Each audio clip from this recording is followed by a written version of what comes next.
Oi, meus queridos e minhas queridas, como vocês estão? Tudo na paz, graças a Deus. Como eu prometi na última aula, discutimos um texto sobre o Código de Hammurabi, né? E agora nós vamos corrigir as atividades do capítulo 3, que está aqui nas minhas mãos. Deixa eu ver aqui. Esse capítulo 3, que fala sobre a Mesopotâmia, né? Já explicamos um pouquinho aqui sobre esse assunto. Falamos sobre o texto, né, que fala sobre o Código de Hammurabi, e fazendo até algumas comparações com relação às nossas leis, né, que são aplicadas no Brasil. E agora vamos corrigir essas atividades, beleza? Bom, como prometido, foi da página 44 até a página 54, ok? Eu vou ler aqui as perguntas e vamos responder aqui na medida do possível. Se por acaso você já fez, aí você vai conferir. Se estiver coerente, você deixa. Se estiver errado, apaga e copia, né, o que eu vou falar aqui agora. E se você não fez a atividade, primeiramente faça a atividade e depois você assiste a essa videoaula. Agora o mais rápido possível, porque semana que vem já vai ter outra aula. Ok, galerinha? Vamos lá. Aqui na página 44, questão 1 e questão 2. Vamos lá. Questão 1 diz o seguinte: a respeito da Mesopotâmia, assinale V para verdadeiro ou F para falso. E aqui nós temos 1, 2, 3, 4, 5, 6 proposições e a gente vai ver se é verdadeiro ou se é falso, baseado na nossa discussão e baseado no nosso conhecimento. Certo, galerinha? A respeito da Mesopotâmia, assinale V ou F. Beleza. A primeira diz o seguinte: o fato de existirem ricos e pobres na Mesopotâmia não impediu que os reis conseguissem negociar com camponeses e escravos na construção de grandes obras, como templos e palácios. Nesse sentido, havia plena harmonia entre os grupos sociais. Verdadeiro ou falso? Extremamente falso.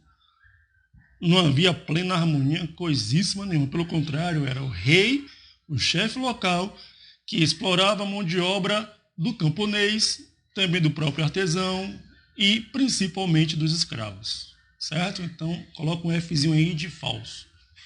Segundo, os reis geralmente eram vistos como deuses, o que aumentava seu poder sobre a população. Também é falso. Não. O rei era visto como rei, não como deuses. O que ampliava o poder do rei na sociedade mesopotâmica era, na verdade, a influência que os sacerdotes tinham em relação à religião. E com a união entre a religião e o poder político, tornava o poder do rei um poder muito maior perante a população, principalmente os escravos. Então, F de falso. Terceiro aqui.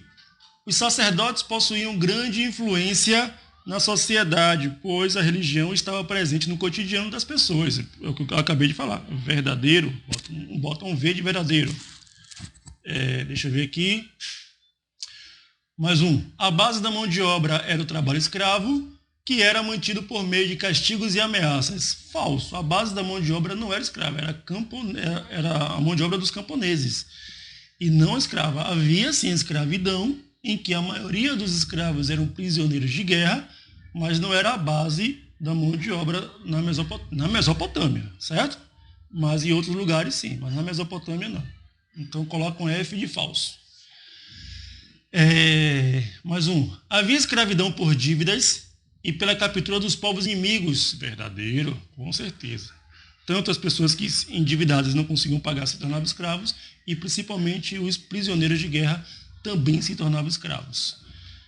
Mais uma, pelo V de verdadeiro, pelo papel dos militares na sociedade, conclui-se que a guerra era uma atividade importante, com certeza. Não é à toa que vários povos invadiram a região da Mesopotâmia e cada momento que passava, os povos se fortaleciam, ampliavam seus exércitos e invadiam outras regiões e tornavam-se civilizações e grandes impérios como a Babilônia, por exemplo. Segundo, Aí acabou. V para verdadeiro. E agora a segunda questão. Em sua opinião, quais os papéis de homens e mulheres na sociedade? Em nossos dias, o que fazer para que mulheres e homens, em suas diferenças, sejam respeitados com igual dignidade? Bom, atualmente em nossa sociedade, nós temos que primeiramente buscar ter e dar dignidade, buscar respeitar qualquer pessoa, seja homem, seja mulher, seja rico, seja pobre, seja da nossa religião, seja de outras religiões, independente. Então, assim, tanto homem quanto mulher na sociedade exercem e devem exercer o mesmo papel, no sentido de cuidar da casa, cuidar dos filhos, cuidar da família, trabalhar, né? Querendo ou não, existem famílias que o pai e a mãe trabalham pela necessidade, pela busca por uma melhor qualidade de vida. Então, é essencial que a mulher que trabalha, ela também garanta os mesmos direitos que os homens. Porém, existem famílias que não, que preferem que a mulher fique em casa e o homem trabalhe, ou há famílias também que o homem fica em casa e a mulher trabalha para cuidar da família. Enfim, o importante agora é o que? É saber que todos nós, tanto homens quanto mulheres, temos o mesmo papel de cuidar da casa, da família e também de trabalhar fora de casa ou em casa, como estamos fazendo agora, né? A nossa home office.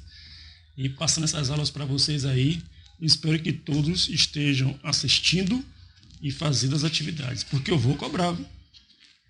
Nem pense, foi o coronavírus. Eu vou cobrar, não quero nem saber. Agora temos aqui, vamos para a página 48. Aliás, na página 48 ele continua, agora a questão 3. Isso, questão 3. No século XIX, que vai de 1801 a 1900, os arqueólogos se surpreenderam com os vestígios das grandes construções mesopotâmicas. Verdade. De que maneira os reis e sacerdotes conseguiam fazer com que essas obras fossem erguidas através da mão de obra que tinha na época, através da exploração da promessa, né, de alguma melhoria também em relação aos camponeses. Haviam períodos de cheias, haviam períodos em que a produção agrícola não era vantajosa, então muitas vezes esses camponeses eles iam para os centros, né, urbanos, as cidades, e conseguiam trabalhar nas construções de templos, de casas, de vários tipos de construções que eram ordenados pelo próprio rei. Então o rei, claro, que tinha ao seu lado um outro fator que possibilitava isso, que era a influência dos sacerdotes. Então, através dos sacerdotes, essas pessoas eram levadas para as cidades para trabalhar especificamente para o rei. E óbvio que a mão de obra escrava também era presente, certo? Quarto, escolha uma entre as 3 palavras para completar corretamente a frase. Aí que temos de A a H algumas frases e do lado 3 palavras para a gente escolher qual é a correta, né? Vamos ver aqui. Fácil, isso aqui é simples. Os rios Tigre e Eufrates formavam a região conhecida como Mesopotâmia. Tem aqui Mesopotâmia, Egito e fertilidade, é claro, óbvio que é Mesopotâmia. Letra B, produto que existe na região do Iraque e que é de interesse internacional. Tem petróleo, ouro e diamante, é claro que é o petróleo. C, na Mesopotâmia, as cheias dos rios garantiam a fertilidade do solo para a agricultura, navegação, pecuária, navegação e agricultura. O correto é agricultura. D, uma das maneiras de aproveitar a água dos rios era construir canais aí tem tubulação, irrigação e encanamento, irrigação. Letra E, as primeiras cidades-estado na Mesopotâmia foram formadas pelos, aí tem sumérios, egípcios e babilônios. O correto é sumérios. F, um dos reis mais famosos do primeiro Império Babilônico, cujo nome está relacionado ao importante código de leis escritas, foi Ciro, Nabucodonosor ou Hammurabi? Hammurabi. G, ficaram conhecidos por meio de suas táticas de guerra, principalmente com o uso de cavalos, arcos e flechas. Sumérios, acadianos ou assírios? Os assírios é o correto, viu, gente?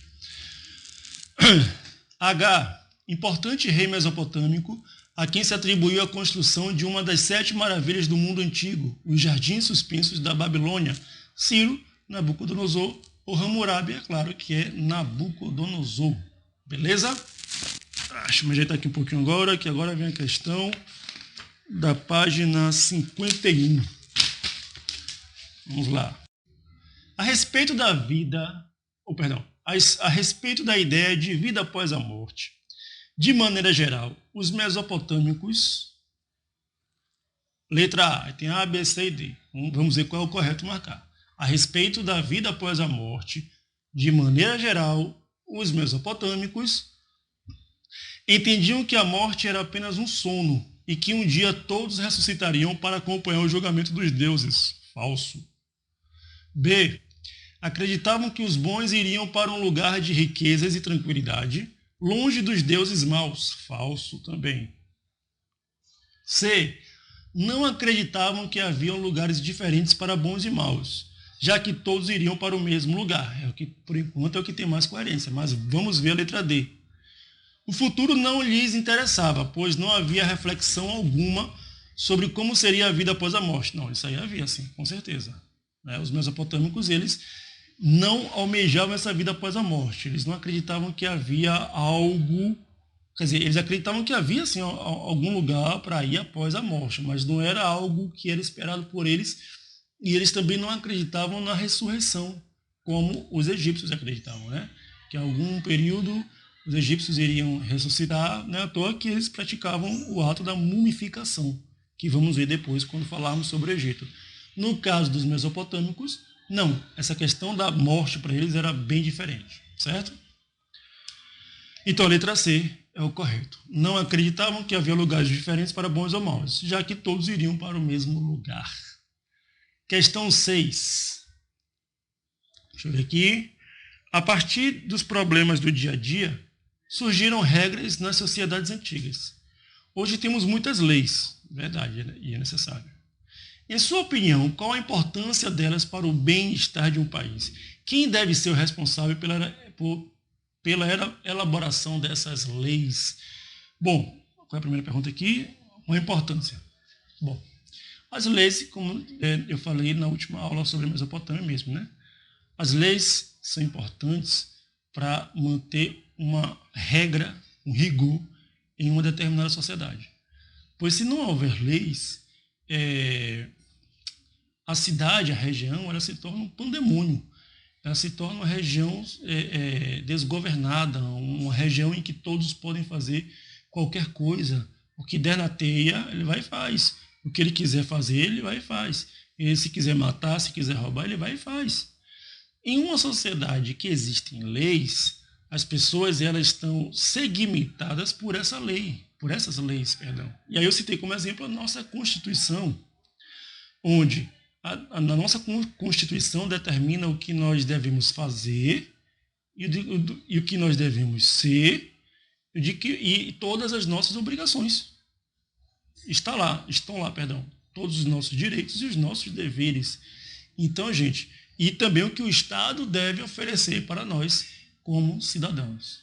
Então, uma cidade sem lei se torna uma cidade desordenada, uma cidade bagunçada, uma cidade onde todos vão fazer qualquer coisa e vão maltratar, vão machucar as pessoas e não vão sofrer nenhum tipo de punição, certo? E aí vem a segunda questão dessa mesma pergunta aqui. Quem é responsável por elaborar essas leis? No caso da nossa Constituição, que foi criada em 1988, 1989, foram os políticos. Os políticos, eles criaram a Constituição, juntamente com pessoas ligadas à questão política.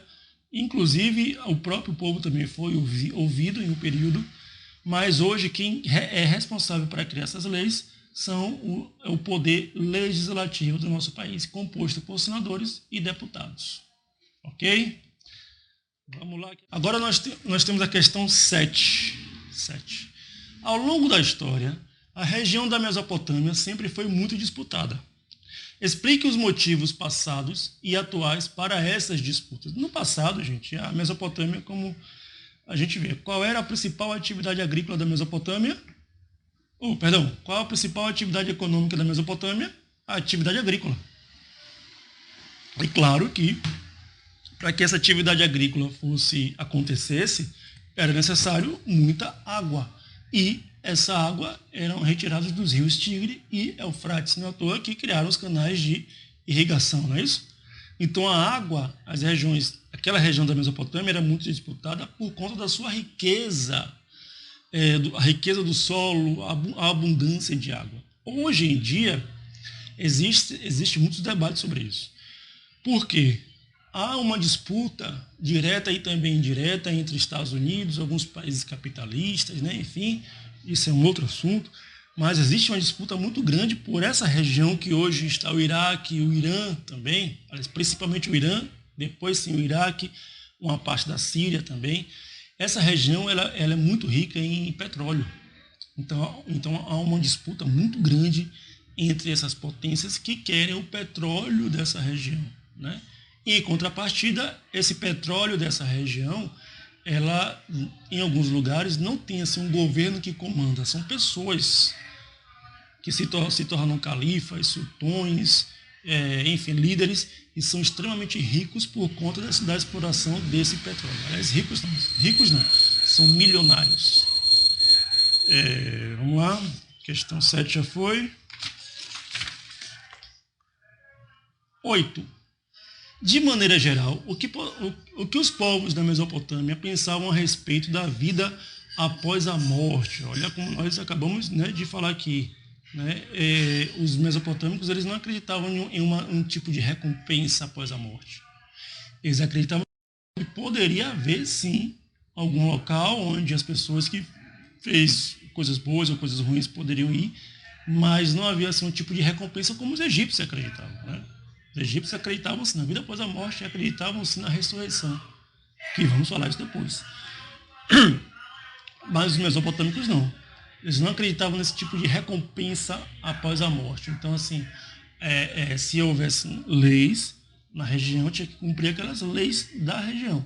Após a morte era bem diferente, certo? Então, assim, eles não acreditavam que houvesse esse tipo de recompensa, mas que poderia, sim, haver uma vida após a morte. Ok? Vamos lá. Aqui defenda as suas ideias. É uma questão mais pessoal, mas vamos aqui bem rápido discutir. O desafio de preparar as cidades para o crescimento existe desde que na antiguidade surgiram as primeiras vilas urbanas, principalmente na região da Mesopotâmia. Foi o momento em que as melhorias das técnicas agrícolas permitiram maior produção. Em 2014, a ONU divulgou um relatório que aponta para o fato de que 54% da população mundial vive em áreas urbanas, e a projeção é de que até 2050 essa percentagem chegue a 66%. Ou seja, as cidades se tornarão o principal espaço de vida das pessoas. Esse relatório está disponível no endereço eletrônico, e aí tem um endereço eletrônico aqui que não precisa repetir. Vamos lá. O que se verifica atualmente? A urbanização é um processo inevitável, mas seus efeitos podem ser positivos se as cidades se prepararem para isso, ou desastrosos, caso contrário. Verdade. As cidades medianas é que concentram o maior crescimento. Não é a migração do campo para as cidades que mais explica a expansão atual, mas sim um grande número de crianças que nascem nas cidades. Beleza. Aí tem a questão 1 agora. A partir dessas informações, baseadas em uma notícia de jornal, discuta com os colegas. Letra A, B e C. Letra A. Em sua opinião, quais são as principais dificuldades que as pessoas enfrentam nas grandes cidades? Tem várias, mas as principais: falta de saneamento básico, uma falta de estrutura para que as pessoas possam ter água, ter um canal de esgoto, uma fossa, né? Enfim, para levar seus dejetos, não ficar respirando aquilo ali, trazendo doenças para as pessoas. Enfim, então essa falta de saneamento básico é um dos grandes problemas que todas as cidades, infelizmente, encontram, né? Nós temos também aí o transporte, cidades cada vez grandes, cada vez maiores, e o transporte cada vez mais difícil, né? Letra B. O que pode ser feito para melhorar as condições de vida nas cidades, principalmente das pessoas mais pobres? Investir em saneamento básico, investir em estrutura, dar condições para que as pessoas possam ter uma dignidade em sua vida, né? Mas, é claro, principalmente para que a gente possa ter políticos capacitados e responsáveis para fazer isso, nós precisamos eleger esses políticos que são capacitados e são responsáveis. Mas para que a gente possa eleger, nós temos que conhecer. E o conhecimento só se dá através da educação, certo? Então eu vou voltar aqui à minha questão da letra A e vou dizer que o principal problema de uma cidade é a falta de educação. Isso. E aí a letra B, precisamos sim investir em educação, porque com a educação a gente consegue tudo. Conhecimento, um voto consciente, em pessoas educadas que tenham também um nível de civilização e pessoas que possam ter condições de trabalhar por nós, né, povo no geral, e que sejam capacitados para isso. E infelizmente nós não fazemos isso. Infelizmente. Nós no sentido de como um povo brasileiro, né, uma nação. Mas vamos lá. Letra C. Um dos fatores que ainda fazem as cidades crescerem em algumas regiões do planeta é a grande quantidade de filhos que são gerados. Em sua opinião, isso é positivo ou negativo? Depende. Isso a gente não pode considerar como negativo uma pessoa ter 2, 3, 5 filhos. Porque a gente, claro, todos nós somos filhos de Deus. Então, como filhos de Deus, nós temos o direito de vir à vida, né? Mas, por outro lado, a gente vê situações bem precárias de famílias bem simples e que têm vários filhos e não têm condições de cuidar, de criar, né? As pessoas trabalham, ganham um salário muito baixo. Mas o que deve haver é exatamente a intervenção do governo. O governo tem que investir em propaganda, investir em saúde, em cuidados, em investir em alertas em relação a ter bastante filhos, investir em empregos para dar a condição dessa pessoa trabalhar e conseguir cuidar dos seus filhos, investir em educação, como nós já falamos. Então, o que deve ser feito é exatamente um sistema de prevenção que o governo deve tomar conta, tanto o governo municipal, como estadual, como federal, né? O prefeito, o governador e o presidente devem sim ter essa política de prevenção, de orientação e cuidados para todos. Ok? Segundo, procurem jornais ou revistas, isso aqui vocês vão ter que fazer e me entregar no primeiro dia que nós voltarmos para a aula. Procure em jornais ou revistas informações sobre problemas enfrentados em sua cidade ou estado.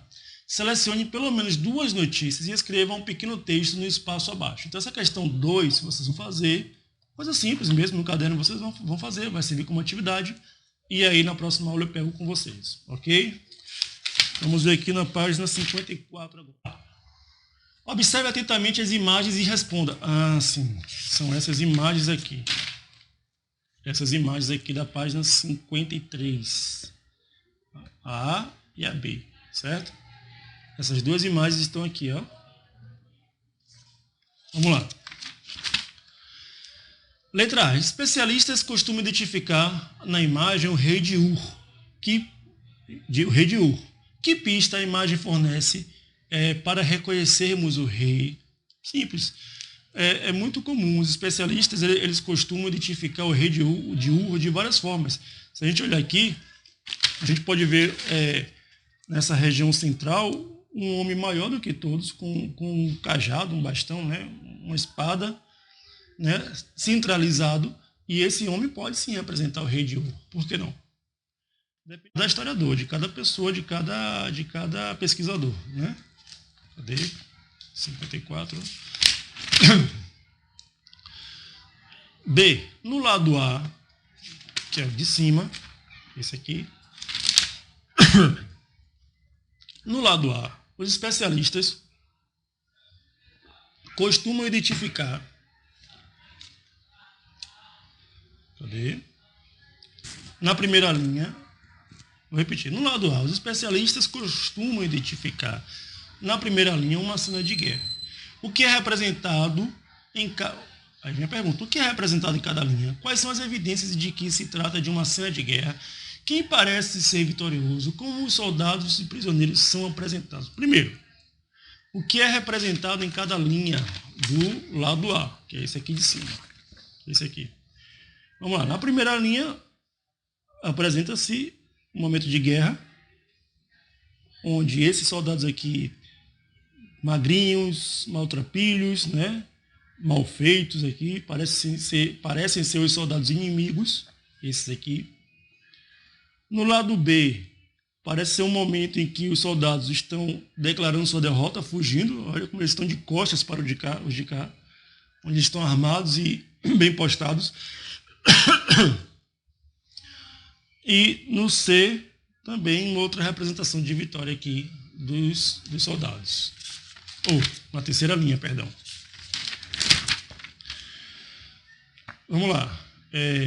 Quem parece ser vitorioso? Claro, os soldados do lado de cá, onde tem esse rei de Ur, né? Do lado de cá. Esses parecem ser vitoriosos. Como os soldados e prisioneiros são representados? Eu até falei aqui agora. Né? Soldados maiores, muito bem definidos aqui, montados, organizados, e os derrotados que se tornam escravos são esses aqui, maltrapilhos, malfeitos, magrinhos, michurucas, né? Bem diferente do pessoal do lado de cá.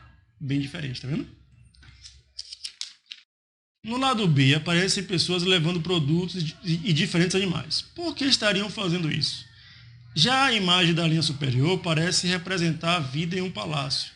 Que evidências há para essa interpretação? Bom, simples. Aqui dá para ver que existe um rei no trono, maior do que todos. Aparentemente estão todos sentados com uma taça na mão. Então está havendo um banquete, uma festa. Né? Pessoas também levando animais, como se fosse, aqui embaixo, por exemplo, como se fossem oferendas, né? Como se fosse um tributo. Então isso aqui era uma coisa muito comum nos palácios.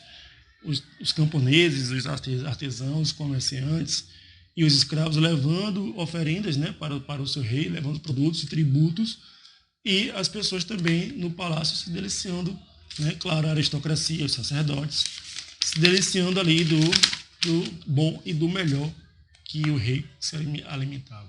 Beleza? Letra D. Letra D. Que aspectos da sociedade suméria podem ser identificados nas imagens? Para responder, pense sobre o papel da guerra, as diferenças sociais, quem comandava cidades e estados, entre outros aspectos. Eu acabei de falar aqui agora também, um pouquinho. Que diferenças? Nós temos ali as pessoas levando oferendas, levando os tributos, geralmente são os escravos, os camponeses, e as pessoas que faziam parte, né, vamos ver aqui.